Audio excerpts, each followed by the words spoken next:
Jadi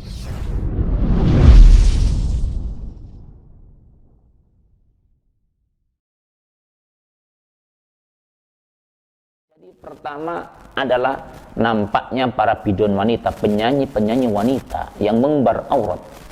Yang kedua, musik di mana-mana. Memang sekarang musik di mana-mana. Di masjid ada musik. Bahkan ketika tawaf di Ka'bah ada musik, di Masjidil Haram ada musik, di Masjid Nabawi ada musik melalui HP. Ini yang terjadi. Dan khamr, narkoba sudah menjadi minuman. Saudara-saudaraku semuanya, dari hadis ini kemudian dipahami ulama bahwasanya alat musik merupakan haram. Tetapi ternyata tidak semua ulama mufakat dalam hal ini. Memang alat musik itu haram, tapi untuk apa dan siapa yang memakai itu? Memang ada sebuah ungkapan dari Imam Al-Baghawi, wa tafaqu ala tahmil mazamir wal malahi wal ma'azif. Dan mereka para ulama sepakat tentang haramnya alat-alat musik. Ini ulama Syafi'i, Imam Baghawi. Tetapi ternyata dalam sejarah zaman Rasulullah SAW ternyata tidak semua alat musik itu haram. Tidak semuanya musik itu haram.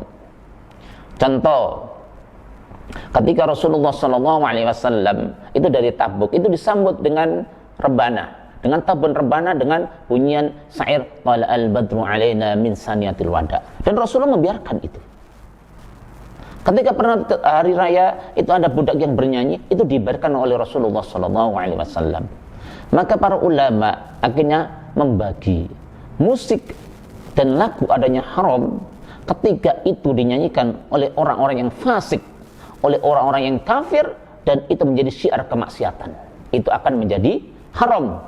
Dan itu menjadi ijma ulama.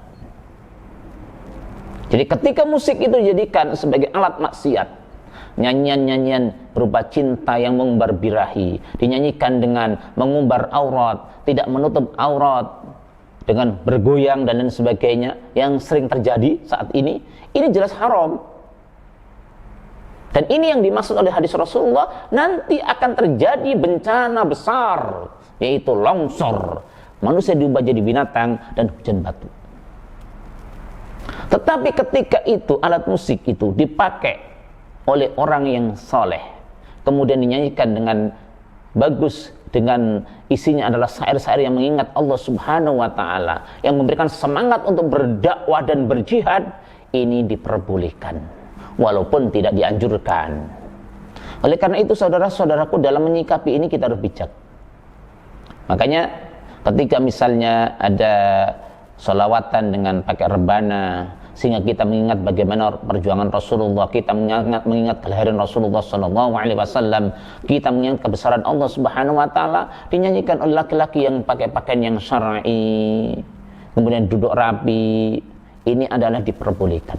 Tetapi kalau itu dinyanyikan di diskotik dengan mengumbar aurat, dengan bergoyang, dengan minuman keras, ini yang diharamkan. Saudara-saudaraku semuanya, dalam hal ini memang fitnah akhir zaman itu akan terjadi, di mana musik sudah merajalela di mana-mana. Tapi kita sebagai seorang muslim harus punya sikap yang bijak. Kenapa? Tidak semua alat musik itu haram, dan terbukti di zaman Rasulullah. Bahkan ketika ada pernikahan itu dianjurkan untuk pakai alat rebana, agar itu terdengar oleh orang lain, terdengar oleh khalayak banyak bahwa ada pernikahan di situ. Dan termasuk orang-orang yang habsi yang ada di masjid, mereka itu pakai alat musik. Untuk apa? Mengumandangkan perang, mengumandangkan semangat berjihad di jalan Allah Subhanahu wa Ta'ala. Ini diperbolehkan. Gitu. Ini diperbolehkan. Tapi kalau itu dipakai untuk kemaksiatan, apalagi dengan laki-laki perempuan yang tidak halal, mengumbar aurat, dengan nyanyian yang mengundang birahi, itu jelas pasti adalah hal yang pasti haramnya. Saudara-saudaraku semuanya, memang ada sebagian ulama yang total bahwa alat musik adalah haram. Mau dipakai apapun itu haram. Mau dipakai syiar Islam, mau pakai berdakwah, mau pakai dengan sholawatan, itu haram. Ada sebagian ulama, tetapi ternyata ada ulama memang yang masih memperbolehkan selama itu adalah untuk alat dakwah, selama itu adalah untuk syiar Islam dan dinyanyikan oleh orang-orang yang tidak fasik, oleh orang-orang yang soleh, kemudian dengan pakaian yang syar'i, kemudian tidak mengundang fitnah, apalagi untuk mengobarkan jihad di jalan Allah. Ini adalah tentunya diperbolehkan walaupun tidak dianjurkan. Mudah-mudahan ini merupakan jawaban dari Al-Fakir, ada manfaatnya untuk saya pribadi dan kita semuanya. Mudah-mudahan kita bijak dalam mensikapi perbedaan pendapat di kalangan ulama. Terima kasih, mudah-mudahan ada manfaatnya. Usikum wa nafsi billahi. Assalamualaikum warahmatullahi wabarakatuh.